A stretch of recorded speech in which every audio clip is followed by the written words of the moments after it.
Magandang buhay sa ating lahat. Ayan, maggagawa tayo ng ginataang gabi, guys. Ang una-una natin gagawin ay babalatan po natin yung tangkay ng gabi. Sariwang gabi po kasi ang gagawin ko. Tapos, Lababo, bakit yan, pinasama kay Rochelle yun? lilinisan muna natin siya.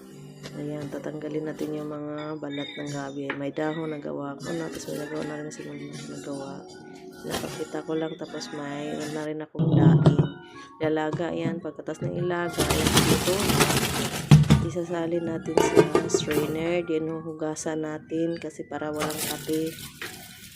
Kasi yung iba hindi gumagawa ng ginataang gabi kasi sabi nila ayaw nilang kumain kasi makate.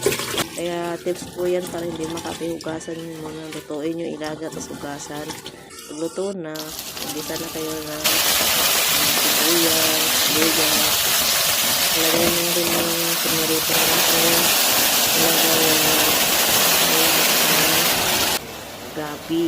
Nilalagay natin yung gata. Pagkatapos sa gata, ayan na. Ang bilis-bilis lang. Titikman na lang natin. Ayan sa ating panlasa. Yan ay tinatawag natin laing o ginataang gabi. Thanks for watching, everyone. Maraming salamat.